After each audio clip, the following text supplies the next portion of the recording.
గులాబీ పార్టీకి అగులుబుగులు అవుతుందా? ఎమ్మెల్యే క్యాండిడేట్లను అందరికంటే ముందుగానే అనౌన్స్ చేసిన గులాబీ బాసు ఎంపీ క్యాండిడేట్లను మాత్రం అందరు అనౌన్స్ చేసినాకనే చేస్తా అంటుండట. నోటిఫికేషన్ రాని ఇప్పుడు తొందర ఏముంది అని వెనక ముందు అవుతుండట. ఏం కష్టం వచ్చేసారు, ఎట్లున్న పార్టీ ఎట్లా అయిందో పాపం తలుచుకుంటేనే బాధ అవుతుంది.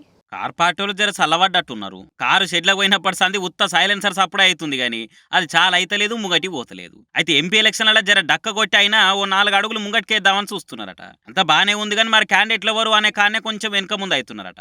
ఎప్పుడు అందరికంటే ఓ అడుగు ముందుండే కేసీఆర్ సార్ కూడా ఎంపీ క్యాండిడేట్ల కాడికి వచ్చే వరకలా ఆగే పీచే అవుతుండని గుసగుసలు వినిపిస్తున్నాయి. ఎమ్మెల్యే క్యాండిడేట్లను ఊరుకంటే ముందుగానే అనౌన్స్ చేసి జోష్ మీద ప్రచారం చేసిరు. కానీ రిజల్ట్ కాడ బొక్కబోర్ల పడి ఇంకా కోలుకోలేదు. ముందట ముడిచినామా పండుగ కదా అన్నట్టే అయిపోయాగా అని ఎంపీ క్యాండిడేట్ల కాడ గేర్ మార్చిరట.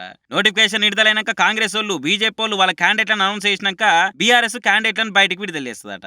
అవతల పార్టీలు ఏ పార్టీ బలవంతులు, వాళ్ళకెంత బలం ఉన్నది, సామాజిక వర్గం ఏంది అని లెక్కలేసుకొని తెలివిగా గులాబీ క్యాండిడేట్లను రంగంలోకి దింపుతారట. అట్లనే నెల 22వ తారీఖు అంటే ఎల్లుండి కేసీఆర్ సార్ ఢిల్లీకి పోతారట.